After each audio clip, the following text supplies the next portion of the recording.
नमस्कार दोस्तों, target with SDM आप सभी का स्वागत है। आज हम लोग फिर एमसीक्यू लेकर आए हैं, कांग्रेस अधिवेशन का एमसीक्यू। अभी एग्ज़ाम का माहौल चल रहा है और लगातार बहुत सारा परीक्षा होने वाली है, बहुत सारी परीक्षाएं होने वाली है आपके बिहार में। तो इस एग्ज़ाम को मद्देनज़र रखते हुए एमसीक्यू सीरीज शुरू किया गया है। अभी दरोगा का एग्जाम होने वाला है, बीपीएससी का मेंस होने वाला है, 66वीं बीपीएससी आने वाली है, आज हो या कल हो, लेकिन उम्मीद है कि बहुत जल्द 66वीं बीपीएससी की वैकेंसी भी आने वाली है। फिर एनटीपीसी का एग्जाम होने वाला है, ग्रुप डी का एग्जाम होने वाला है। इस तरह से बहुत सारी परीक्षाएं आयोजित होने वाली है। तो आप लोग लगातार बिना थके हुए आप लोग लगातार मेहनत कीजिए और लगातार अपने सिलेबस के अनुकूल पढ़ाई कीजिए। अभी का जो समय है, अब एग्जाम के समय में पढ़ाई नहीं किया था, एग्जाम के समय में सिर्फ रिवीजन किया जाता है और अधिक से अधिक प्रश्न को सॉल्व किया जाता है। यदि अभी आप पढ़ने बैठिएगा तो आप अपने समय को बर्बाद कर रहे हैं। आप अभी सिर्फ और सिर्फ करंट को पढ़िए और ओल्ड जो भी है, हिस्ट्री हो, ज्योग्राफी, उसको सिर्फ रिवीजन कीजिए और अधिक से अधिक एमसीक्यू सॉल्व कीजिए उसको। तो आज का एक करंट घटना है, 2019 गांधी शांति सशस्त्रीकरण पुरस्कार जो है वह पर्यावरणविद डेविड एटनबरो को गांधी शांति सशस्त्रीकरण पुरस्कार 2019 दिए जाने की घोषणा की गई है। इंदिरा गांधी, तो इंदिरा गांधी के संबंध में आप लोग जानते होइएगा, इंदिरा गांधी भारत की जब पहली बार प्रधानमंत्री बनी थी तो वह राज्यसभा की वह सदस्य थी। और आपको पता है कि प्रधानमंत्री बनने के लिए किसी मतलब क्या लोकसभा का सदस्य होना जो है वो अनिवार्य नहीं है। यहाँ तक कहा गया है कि मतलब मंत्री बनने के लिए यह भी जरूरी नहीं कि आप लोग चुनाव में खड़ा हो। यदि आप खड़ा नहीं हैं, यदि आप नहीं भी जीते हैं और आप खड़ा हैं और चुनाव हार गए, फिर भी आप बन सकते हैं। लेकिन 6 माह के अंदर, 6 मंथ के अंदर आपको दोनों में से किसी एक सदन का, दोनों सदन कहने का यहाँ पर क्या तात्पर्य है, राज्यसभा या लोकसभा, दोनों में से किसी और का। फिर माने में आएगा क्या कोई भी दोनों का मेंबर बन सकता है। तो यदि आप दोनों के हैं, एक मतलब मान लीजिए, तो जैसे ही आप दूसरा का मेंबर बने तो आपकी जो पहली किस्त है वह सदस्यता आपका जो है स्वतः निलंबित हो जाएगा। मतलब कि दोनों में से किसी एक सदन है, कितने दिनों, 6 माह के भीतर आपको दोनों में से किसी एक सदन का सदस्य बनना अनिवार्य है। तब तो आप लगातार अपने पद पर काबिज रहेंगे। अब माना है कि यदि हम हार गए, तो यदि आप हार गए मतलब क्या, यदि आप 6 माह के अंदर दोनों में से किसी भी सदन के सदस्य नहीं बन पाए तो आपका जो, या आप जिस पद पर हैं वह पद निलंबित माना जाएगा। मतलब क्या, वह पद रिक्त माना जाएगा। तो 6 मंथ का यह मतलब क्या क्राइटेरिया जो है वह भारतीय संविधान के अनुकूल यह दिया गया है किसी भी मंत्री के लिए। और मंत्री शब्द जो है उसे लाभ की श्रेणी में नहीं रखा गया है, यह भी याद रखेंगे। और प्रधानमंत्री जो है, प्रधानमंत्री के संबंध में यह बोला गया है, अनुच्छेद आप 75 पढ़िएगा, तो मंत्री परिषद का जो मुखिया होता है वह प्रधानमंत्री होता है। और प्रधानमंत्री का ही यह कर्तव्य है देश की प्रशासनिक व्यवस्था, विधिक व्यवस्था से लेकर सभी व्यवस्थाओं से राष्ट्रपति महोदय को अवगत करवाना। यह प्रधानमंत्री का रिस्पॉन्सिबिलिटी है, एज ए उत्तरदायित्व है। और इस बात का जो चर्चा है, इस बात का चर्चा भारतीय संविधान के अनुच्छेद 78 आर्टिकल 78 में इस बात की चर्चा की गई है। दूसरी बात, आप लोग को पता होगा, जो प्रधानमंत्री मतलब क्या, प्रधानमंत्री जब इंदिरा गांधी जी बनी थी तो वह राज्यसभा की मेंबर थी, लेकिन जब सेकेंड टर्म में जब इंदिरा गांधी प्रधानमंत्री बनी थी तो वह लोकसभा की तरफ से वो प्रधानमंत्री बनी, मतलब लोकसभा मेंबर के रूप में। और इंदिरा गांधी जी को 1971 में जब वो प्रधानमंत्री थी तो पद पे रहते हुए उन्हें भारत रत्न दिया गया।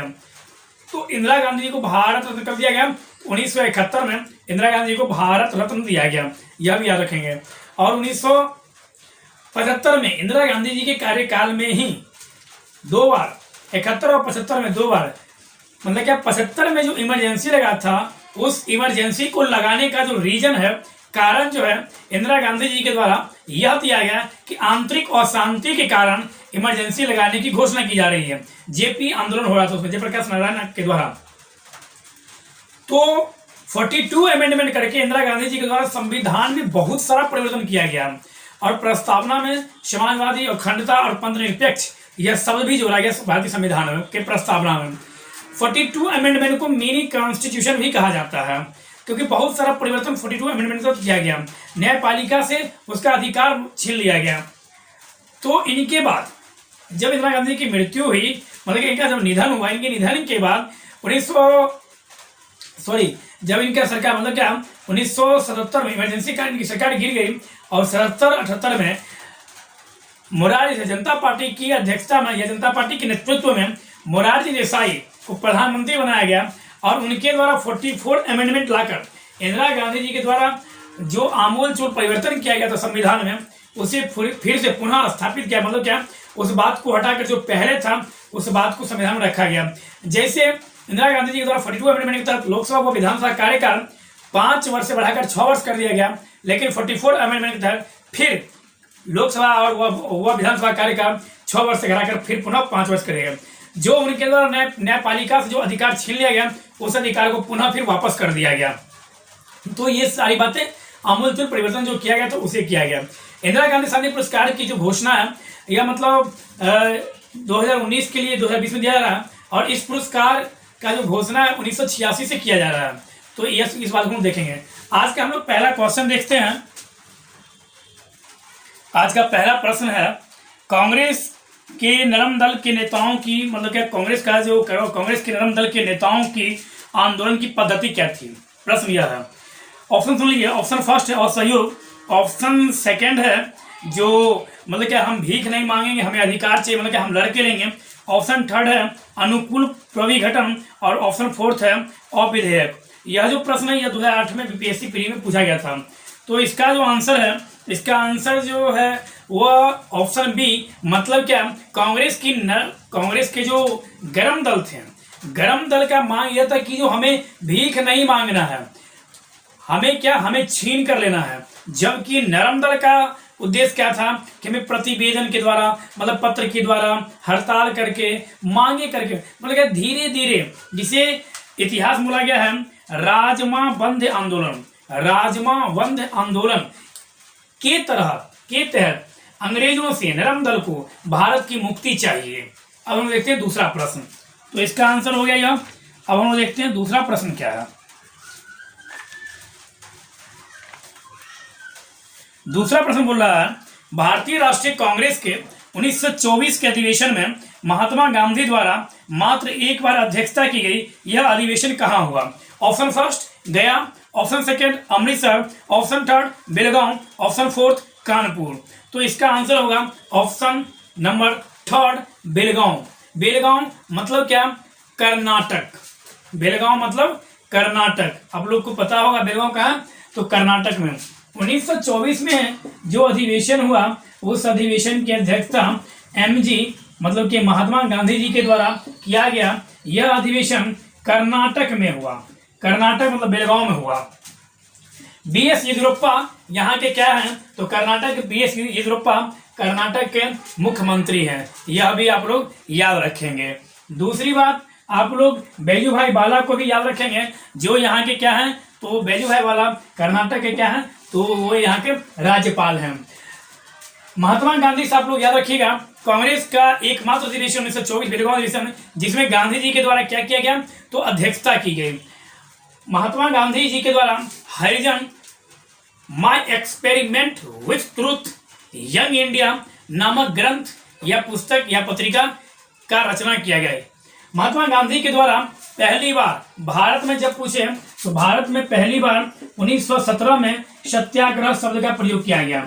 भारत में पहली 1917 में कहाँ किया गया, तो हम बोलेंगे चंपारण में किया गया। लेकिन पहली बार गांधी के द्वारा कब किया गया सत्याग्रह का प्रयोग, तो बोलेंगे 1906 में गांधी जी के द्वारा पहली बार सत्याग्रह शब्द का प्रयोग अफ्रीका में किया गया। भारत में कब 1917 कहाँ किया गया, चंपारण मतलब क्या बिहार में। चंपारण आंदोलन भी 1917 चंपारण आंदोलन के दरमियान ही सत्याग्रह आंदोलन भी बोला जाता है और चंपारण आंदोलन को तीन प्रथा भी बोला जाता है। महात्मा गांधी द्वारा 1906 में अफ्रीका में क्या किया गया, तो अफ्रीका में पहली बार सत्याग्रह शब्द का प्रयोग किया गया। दूसरी बात, महात्मा गांधी 1893 में अफ्रीका गए थे और 1915 में लगभग 21 वर्ष के बाद मतलब क्या 22वें वर्ष महात्मा गांधी इंडिया प्रस्थान किया, मतलब क्या भारत आए 1915 में। जब वो भारत आए तो उनके राजनीतिक गुरु गोपाल कृष्ण गोखले वह व्यक्ति जो या जिन्हें नरम दल का प्रमुख नेता मानता है, मतलब क्या नरम दल की सोच के थे कौन? गोपाल कृष्ण गोखले। महात्मा गांधी क्रांति गुरु गोपाल कृष्ण गोखले। जब गांधी इंडिया आए तो गांधी जी को कहा गया कि आप मुंह बंद करके आंख और कान खोलकर यदि भारत की राजनीति में आपको उतरना है तो भारत का आप भ्रमण कीजिए आप। और गांधी जी के द्वारा ऐसा किया भी गया।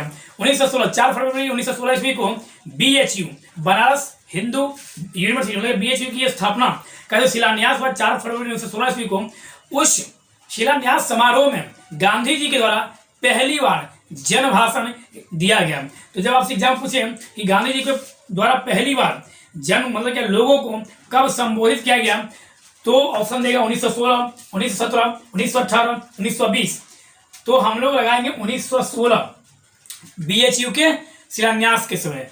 और गांधी जी के द्वारा ही आप लोग याद रखिएगा 3 आंदोलन जो बहुत बार एग्जाम पूछता है क्रम सजाने के लिए, तो CAK मतलब क्या चंपारण सत्याग्रह 1917, A अहमदाबाद मिल मजदूर आंदोलन 1918, के मतलब खेरा आंदोलन 1918। CAK मतलब एक बोलते हैं के। तो गांधी जी के द्वारा यह 3 आंदोलन जो है यह क्रमबद्ध रूप से एग्जाम देता है क्रमबद्ध रूप से सजाने के लिए। तो चंपारण, अहमदाबाद और खेरा आंदोलन गांधी जी के द्वारा यह हम याद रखेंगे।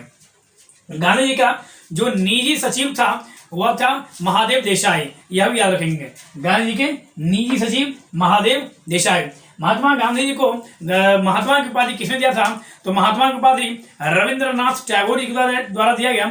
और रविंद्रनाथ टैगोर जी को गुरुदेव की उपाधि महात्मा गांधी जी के द्वारा दिया गया। महात्मा गांधी को राष्ट्रपिता की उपाधि किसके द्वारा दिया गया? तो महात्मा गांधी को राष्ट्रपिता की उपाधि सुभाष चंद्र बोस, सुभाष बाबू के द्वारा दिया गया। सुभाष बाबू मतलब 1939 कांग्रेस की अध्यक्षता पट्टाभी सीतारामैया गांधी जी का जो रिप्रेजेंटेटिव था उसे हराकर सुभाष चंद्र बोस से आप लोग याद रखिएगा फॉरवर्ड ब्लॉक के संस्थापक सुभाष चंद्र बोस। सुभाष चंद्र बोस मतलब आजाद हिंद सरकार के संस्थापक, और सुभाष चंद्र बोस मतलब इंडियन स्ट्रगल पुस्तक के लेखक। सुभाष चंद्र बोस मतलब उड़ीसा, उड़ीसा मतलब क्या? चिल्का झील। और नवीन पटनायक मुख्यमंत्री और गणेशी लाल उड़ीसा के राज्यपाल हैं, यह भी याद रखेंगे। चिल्का झील कहाँ? तो उड़ीसा में है, उड़ीसा कटक।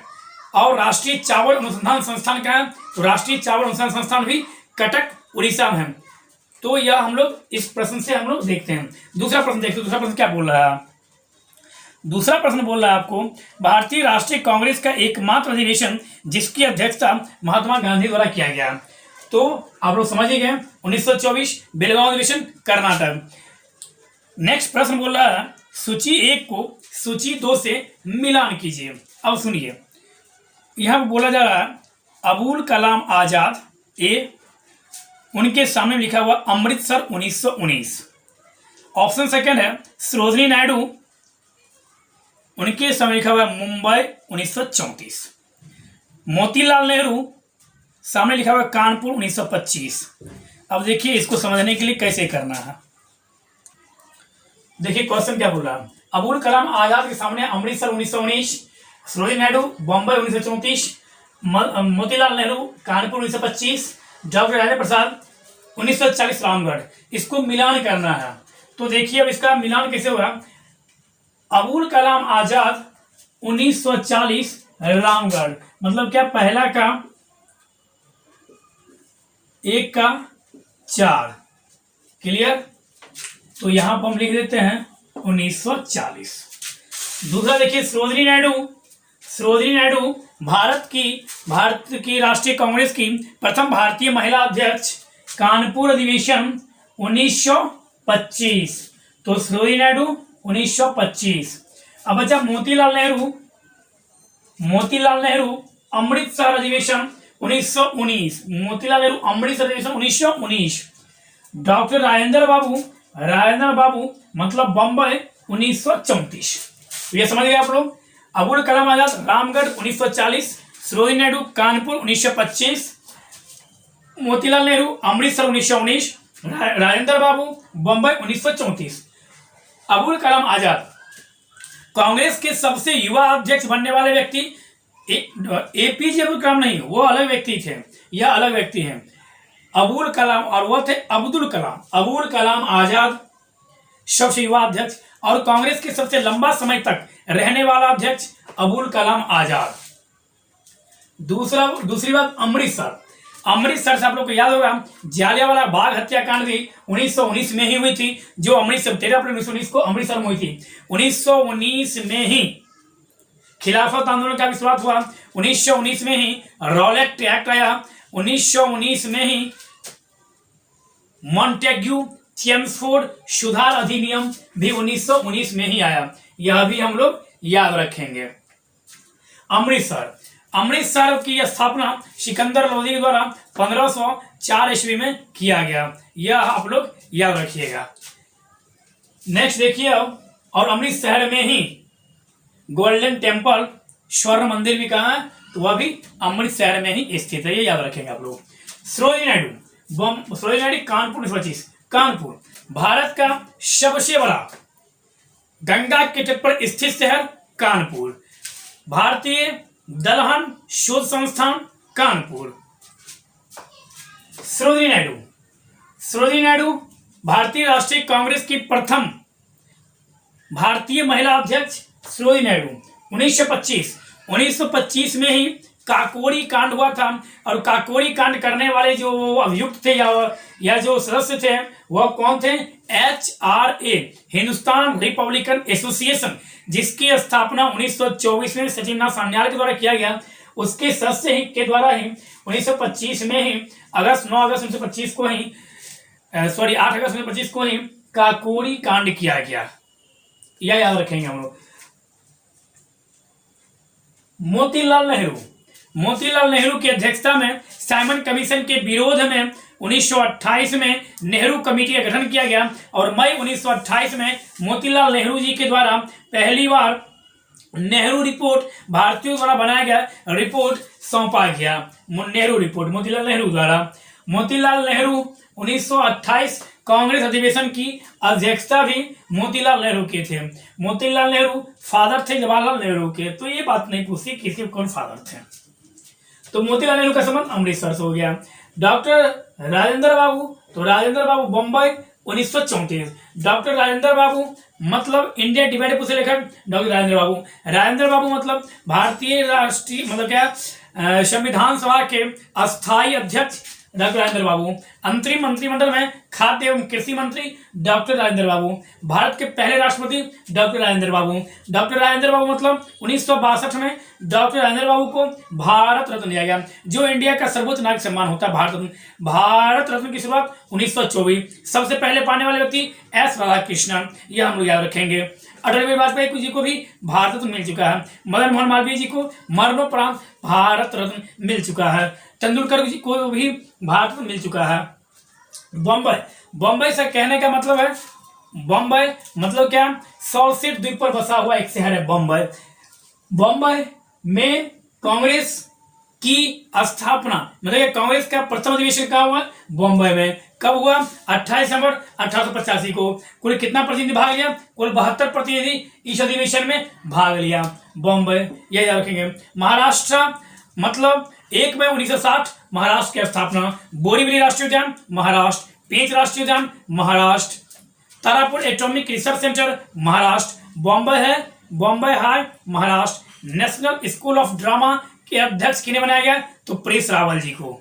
तो यह सब क्वेश्चन आप लोग याद रखेंगे। आगे चलते हैं अब हम लोग। बॉम्बे जो है यह महाराष्ट्र भारत के पश्चिमी तट मतलब समुद्री तट पर यह स्थित है। भारत के कुल कितने राज्य हैं जिनकी सीमा समुद्र से लगा हुआ है? तो भारत के कुल 9 राज्य हैं जो समुद्री सीमा को छूते हैं।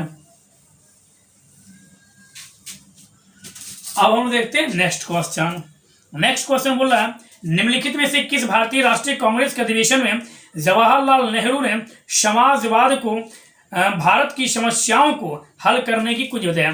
कहने का मतलब क्वेश्चन ये बोल रहा है कि कांग्रेस के किस अधिवेशन में पंडित जवाहरलाल नेहरू के द्वारा समाजवाद को भारत की समस्याओं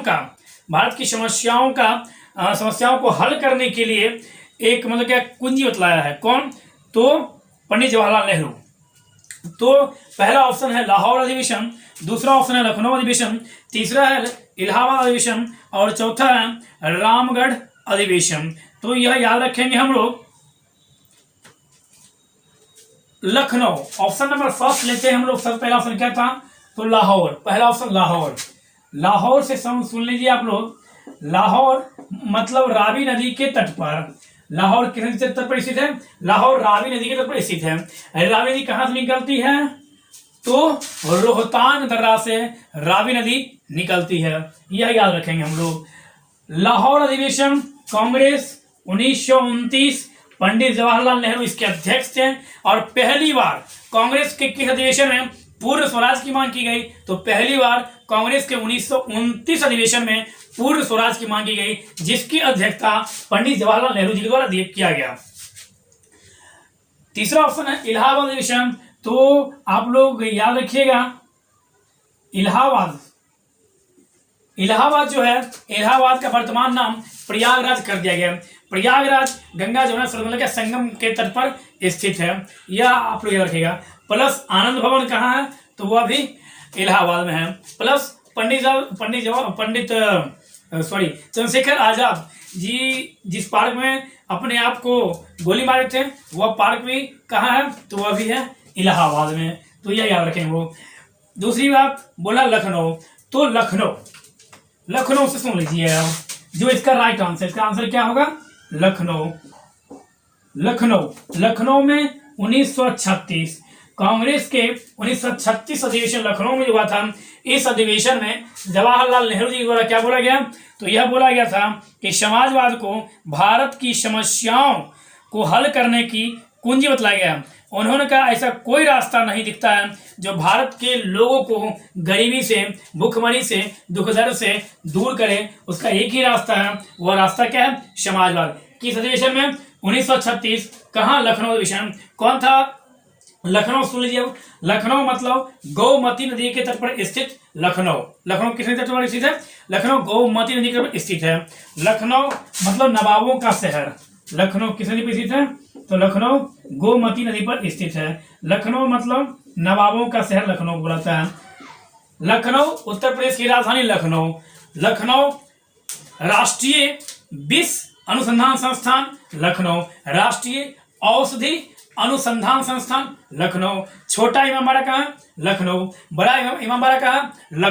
लखनऊ से 1857 की क्रांति का नेतृत्व किसने किया? तो बेगम हजरत महल के द्वारा लखनऊ से 1857 की क्रांति में नेतृत्व किया गया। तो यह सब हम लोग देखें यहां से। उसके बाद है रामगढ़, लास्ट ऑप्शन। तो रामगढ़ 1940 अबुल कलाम आजाद कांग्रेस के अध्यक्ष बने थे, जो कांग्रेस के सबसे लंबे समय तक अध्यक्ष रहे। नेक्स्ट प्रश्न देखते बोलो। वर्ष 1938 के भारतीय राष्ट्रीय कांग्रेस के हरिपुरा अधिवेशन की अध्यक्षता किनके द्वारा किया गया? Option first Abul Kalam Azad, option second जेबी कृपलानी, ऑप्शन थर्ड राजेंद्र प्रसाद और ऑप्शन फोर्थ सुभाष चंद्र बोस। तो अब देखिए सबसे पहले क्वेश्चन क्या बोला? 1938। तो वर्ष 1938 में जो हरिपुरा जो अधिवेशन हुआ कांग्रेस का, उस अधिवेशन की अध्यक्षता सुभाष बाबू को, मतलब क्या सुभाष चंद्र बोस जी को चुना गया। तो पहला ऑप्शन दे रहा है अबुल कलाम आजाद। पहला ऑप्शन ये दे रहा है अबुल कलाम आजाद। अबुल कलाम आजाद। अबुल कलाम आजाद से आप लोग याद रखिएगा, कांग्रेस के सबसे युवा अध्यक्ष अबुल कलाम आजाद, कांग्रेस के सबसे लंबे समय तक, मतलब कि 1940 से लेकर 1946 तक रहने वाले कांग्रेस के अध्यक्ष अबुल कलाम आजाद। दूसरा ऑप्शन दे रहा है जेबी कृपलानी। 1946 के बाद, मतलब क्या पूछता है एग्जाम, बहुत बार पूछेगा, बहुत बार, भारत की स्वतंत्रता के समय भारतीय राष्ट्रीय कांग्रेस के अध्यक्ष कौन थे? तो जेबी कृपलानी। कौन? तो जेबी कृपलानी। दूसरा ऑप्शन क्या है? डॉक्टर राजेंद्र बाबू। डॉक्टर राजेंद्र बाबू कांग्रेस के 1934 में जो अधिवेशन हुआ था बॉम्बे में, उस अधिवेशन की अध्यक्षता डॉक्टर राजेंद्र बाबू के द्वारा किया गया। फिर पुनः 1939 में जब पट्टाभी सीतारामैया को हराकर सुभाष चंद्र बोस जी जब कांग्रेस के अध्यक्ष बने, तो उन्होंने अध्यक्ष बनने के तुरंत बाद इस्तीफा दे दिया और उनके इस्तीफा के बाद उस पद पर, कांग्रेस के अध्यक्ष पद पर फिर पुनः डॉक्टर राजेंद्र बाबू को बिठाया गया। तो इस तरह से यह प्रश्न क्लियर हो गया। नेक्स्ट क्वेश्चन हम लोग देखते हैं। फिर नेक्स्ट पूछ रहा है एमपीपीसी 2014 पूछा था, वर्ष 1938 के लिए भारतीय राष्ट्रीय कांग्रेस का अध्यक्ष किसे चुना गया? फिर वही बात है, वर्ष 1938 के लिए किसे?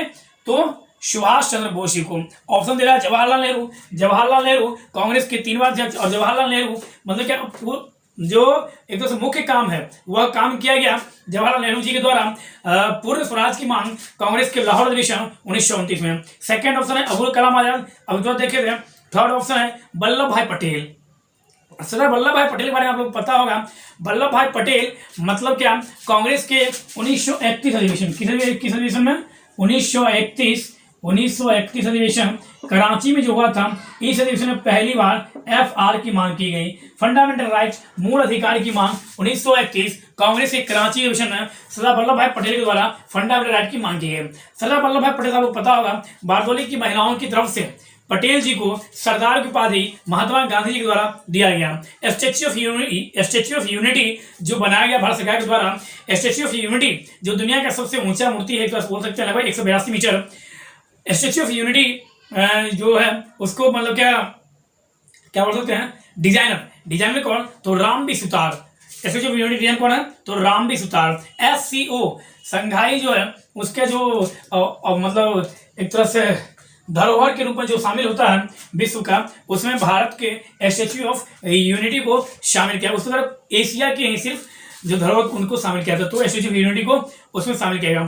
सरदार वल्लभ भाई पटेल का मतलब पता ही होगा आप लोग को, पटेल जी को लौह पुरुष भी बोला जाता है, यह भी याद रखेंगे हम लोग, लौह पुरुष भी पटेल जी बोला जाता है। और गृह मंत्री प्रथम सरदार वल्लभ भाई पटेल थे, यह भी याद रखें। प्लस देसी रियासतों को भारत में मिलाने में अहम योगदान सरदार वल्लभ भाई पटेल जी को दिया जाता है, यह भी हम लोग याद रखेंगे। अब हम देखते हैं नेक्स्ट प्रश्न पूछ रहे हैं आपसे, कौन सबसे कम आयु में भारतीय राष्ट्रीय कांग्रेस का अध्यक्ष बनने वाला व्यक्ति था? कौन ऐसा व्यक्ति था जो भारतीय राष्ट्रीय कांग्रेस का अध्यक्ष बनना सबसे कम उम्र था? तो पहला ऑप्शन है जवाहरलाल नेहरू। जवाहरलाल नेहरू 1929 कांग्रेस के लाहौर अधिवेशन में अध्यक्ष बने थे। दूसरा ऑप्शन है इसमें अबुल कलाम आजाद। 1923 में कांग्रेस के सबसे युवा अध्यक्ष बने थे और 1940 से 46 तक सबसे लंबे समय तक रहने वाले अध्यक्ष बने थे, तो यह इसका राइट आंसर होगा। ऑप्शन थर्ड है, उसके बाद डॉक्टर राजेंद्र बाबू तो हो ही गया, और ऑप्शन फोर्थ इनमें से कोई नहीं, तो यह क्वेश्चन समाप्त। नेक्स्ट हम लोग क्वेश्चन को देखते हैं। आगे क्वेश्चन बोल रहा है तो उसको अब हम लोग देखते हैं। तो देखिए प्रश्न पूछ रहा है कि जो एक तरह से मान लीजिए यह है सूची 1 और यह है सूची B, सूची 1 को सूची B से मिलाना है। प्रश्न यह पूछ रहा है आपसे, यह प्रश्न यूपीपी से 2012 में पूछा था। डॉक्टर MN अंसारी के सामने लिखा हरिपुर 1938, पुरुषोत्तम दास टंडन कानपुर 1925, सरोजिनी नायडू मद्रास 1927, सुभाष बाबू नासिक 1950 और महात्मा गांधी 1925 बेलगांव अधिवेशन। तो इसको हमको मिलाना है, तो देखिए कैसे मिलाएंगे हम। सबसे पहले तो गांधी का तो सही है, मतलब क्या, तो लिख सकते हैं 5, मतलब 1925 बेलगांव, तो यह तो सही है। अब देखिए हम सही कर रहे हैं। अब लिखेंगे 4 सुभाष बाबू मतलब हरिपुरा मतलब 1938। 3 सरोजिनी दीदी मतलब क्या, सरोजिनी नायडू कानपुर 1925। 2 पुरुषोत्तम दास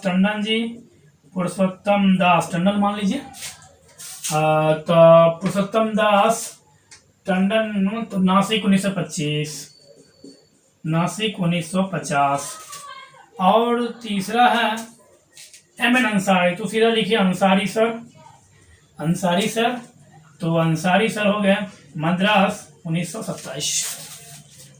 अब देखिए इसको बस समझ लीजिए। सूची 1 को सूची B से मिलाना है। डॉक्टर MN अंसारी 1 का 3, डॉक्टर MN अंसारी मद्रास अधिवेशन 1927 की अध्यक्षता किए थे।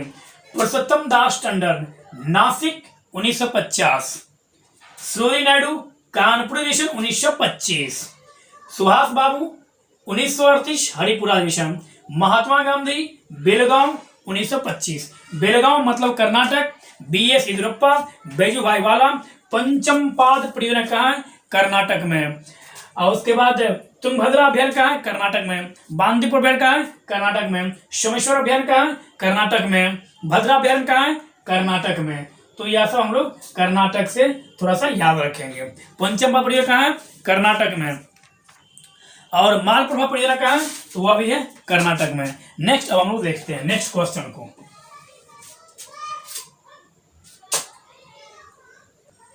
नेक्स्ट क्वेश्चन बोल रहा है आपको, निम्नलिखित में से कौन लगातार 6 वर्षों तक भारतीय राष्ट्रीय कांग्रेस का अध्यक्ष रहा?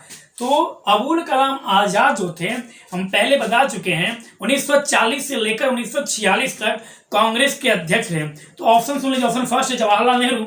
जवाहरलाल नेहरू तो होगा नहीं, जवाहरलाल नेहरू 3 बार बने थे और 1929 में वो अध्यक्ष बने थे, कभी वो लगातार नहीं रहे। दूसरा ऑप्शन है गोपाल कृष्ण गोखले, तो यह होंगे नहीं। तीसरा है दादा भाई नेहरू जी और चौथा है अबुल कलाम आजाद। तो इसका राइट आंसर होगा अबुल कलाम आजाद। यूपीपीसीएस 2016 में यह प्रश्न पूछा गया है। तो आप समझ सकते हैं कितना महत्वपूर्ण है कांग्रेस अधिवेशन। कुछ व्यक्ति इसको मजाक में लेते होंगे कि ये सब तो हमें आता है। ठीक है, आपको आता है, लेकिन आप एक बार रिवीजन तो करके देखिए। आप इस तरह से आपको कहीं नहीं बताया जा रहा होगा, इसलिए इसको देखिए, समझिए और रिवीजन कीजिए। नेक्स्ट क्वेश्चन बोल रहा है यहाँ पर, जनगण मन पहली बार कांग्रेस के किस अधिवेशन में गाया गया? तो यह याद रखिए। ऑप्शन सुन लीजिए।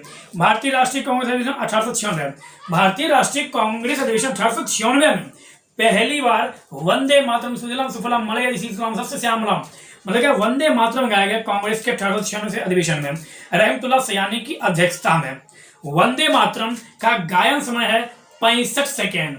वंदे मातरम आनंद मठ से लिया गया है। आनंद मठ के लेखक हैं बंकी चंद्र चटर्जी और आनंद मठ जो है वह सन्यासी विद्रोह पर आधारित है। सन्यासी विद्रोह का जो कार्यकाल है वह 1760 से लेकर 1800 के बीच में दर्शाया जाता है।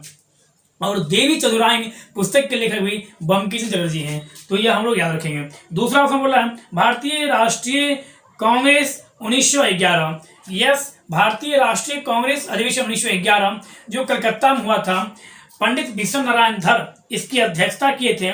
और उसी 1911 कलकत्ता अधिवेशन में पहली बार जनगण मन गाया गया। जनगण मन का सूक्ष्म गायन समय 20 सेकेंड और उनका गायन समय 62 सेकेंड। यह हम लोग याद रखेंगे। जनगण मन मतलब रविंद्रनाथ टैगोर जी द्वारा लिखा गया और पहले ऐसे व्यक्ति रविंद्रनाथ टैगोर जिनके द्वारा 2 राष्ट्रों का राष्ट्रगान लिखा गया, एक भारत और एक बांग्लादेश, आमार सोनार बांग्ला। 1905 बंगाल विभाजन के विरोध में स्वदेशी आंदोलन में गांधी जी के द्वारा उस आंदोलन दरमियान रक्षा बंधन मनाया गया। मतलब क्या, सभी व्यक्ति एक दूसरे के हाथ पर राखी बांधते थे जिससे मतभेद नहीं, मतलब क्या हिंदू मुस्लिम सब एक है हम लोग। यह भी रविंद्रनाथ टैगोर का नाम आप लोग पता होगा। 1913 ईस्वी में नोबेल पुरस्कार पाने वाले पहले भारतीय और पहले साहित्य के क्षेत्र में पाने वाले भी रविंद्रनाथ टैगोर। किस बुक के लिए? तो गीतांजलि के लिए उन्हें 1913 ईस्वी में नोबेल पुरस्कार दिया गया। रविंद्रनाथ टैगोर को गुरुदेव की उपाधि महात्मा गांधी द्वारा दिया गया और महात्मा गांधी को महात्मा की उपाधि रविंद्रनाथ टैगोर जी के द्वारा दिया गया। नोबेल पुरस्कार 1901 में शुरुआत हुई थी और अल्फ्रेड नोबेल के नाम पर यह दिया जाता है। यह हम लोग याद रखेंगे। नोबेल पुरस्कार की घोषणा प्रत्येक वर्ष अक्टूबर माह में की जाती है और प्रत्येक वर्ष नोबेल पुरस्कार 10 दिसंबर को विश्व मानवाधिकार दिवस पर प्रदान किया जाता है। यह हम लोग याद रखेंगे। तो इसका आंसर क्या होगा? 1911 कलकत्ता अधिवेशन पंडित विश्व नारायण धर की अध्यक्षता में गाया गया। दूसरा प्रश्न है भारतीय राष्ट्रीय कांग्रेस का अंतिम अधिवेशन जिसमें बाल गंगाधर तिलक ने भाग लिया हो, यह याद रखेगा। तो भारतीय राष्ट्रीय कांग्रेस का ऑप्शन दिया है यह कलकत्ता अधिवेशन, सूरत अधिवेशन, कलकत्ता अधिवेशन और अमृतसर अधिवेशन। तो यहां पर आंसर होगा बाल गंगाधर तिलक ने भाग लिया। तो 1919 अमृतसर अधिवेशन में बाल गंगाधर तिलक जी के द्वारा अंतिम बार भारतीय राष्ट्रीय कांग्रेस के अधिवेशन में भाग लिया गया। यह याद रखेंगे हम लोग। 1906 भी बोला गया कलकत्ता अधिवेशन। तो 1906 अधिवेशन में पहली बार दादा भाई नौरोजी के द्वारा स्वराज्य शब्द का प्रयोग किया गया। यह यार किस अधिवेशन? कांग्रेस के अधिवेशन में पहली बार स्वराज शब्द प्रयोग। इससे पहले भी 1905 में जो कांग्रेस का अधिवेशन हुआ था बनारस में, उस अधिवेशन में भी अपने संदेश में दादा भाई नौरोजी के द्वारा सेल्फ गवर्नमेंट की मांग की गई, लेकिन कांग्रेस अधिवेशन में तो 1906 अधिवेशन में। दूसरा ऑप्शन है सूरत अधिवेशन 1907। सूरत अधिवेशन 1907 में भारतीय राष्ट्रीय कांग्रेस 2 भागों में डिवाइड हो गया, गरम दल और नरम दल। बदरुद्दीन तैयब, सुरेंद्र नाथ बनर्जी, गोपाल कृष्ण गोखले, के.टी. अय्यर, ये सभी जो व्यक्ति थे ये सभी नरम दल के नेता थे। लाल बाल पाल और अरविंद घोष ये सभी गरम दल के नेता थे। तो कांग्रेस में फूट पड़ा 1907 ईस्वी में। सूरत कहाँ? तो गुजरात में, डायमंड सिटी के नाम से सूरत। सूरत का मतलब क्या? ताप्ती नदी के किनारे सूरत स्थित है। उकाई परियोजना किस नदी के किनारे? तो उकाई परियोजना ताप्ती नदी के किनारे स्थित है। यह भी हम लोग याद रखेंगे। तो इसका आंसर क्या होगा? अमृतसर। नेक्स्ट क्वेश्चन बोल रहा है आपको, नेक्स्ट और लास्ट प्रश्न कांग्रेस अधिवेशन से आप लोग याद रखिएगा। जो कांग्रेस के किस अधिवेशन में, कांग्रेस के किस अधिवेशन में पहली बार, लास्ट क्वेश्चन बोला है, कांग्रेस किस अधिवेशन में पहली बार मौलिक अधिकार की मांग की है? ऑप्शन दे रहा है यह लाहौर अधिवेशन, ऑप्शन सेकंड कराची अधिवेशन, ऑप्शन थर्ड कानपुर अधिवेशन और ऑप्शन 4 दे रहा है यह कराची अधिवेशन। तो यहां पर याद रखिएगा, पहली बार मौलिक अधिकार की मांग, फंडामेंटल राइट की मांग कांग्रेस के कराची अधिवेशन 1931 में सरदार वल्लभ भाई पटेल की अध्यक्षता वाली कमेटी के द्वारा, मतलब क्या, अध्यक्षता में दिया गया। तो इस प्रकार से आज हम लोग जो मोस्ट इंपोर्टेंट कांग्रेस अधिवेशन से जो प्रश्न बनता है उसको हम लोगों ने देखने का एक सहूलियत ढंग से बताने का हमने प्रयास किया। आप लोग अधिक से अधिक वीडियो को शेयर कीजिए, लाइक कीजिए और सपोर्ट कीजिए। आप लोग अधिक से अधिक इस वीडियो को आप लोग शेयर कीजिए, क्योंकि आप लोग शेयर करते हो, आप लोग कमेंट करते हैं, आप लोग लाइक करते हैं, तो उससे हमें मोटिवेट मिलता है, उससे हम उत्साहित होते हैं कि हाँ इतने लोगों ने देखा होगा, इतने लोगों को अच्छा लगा, तो और हम इसमें बेहतर ढंग करने का प्रयास करेंगे। धन्यवाद।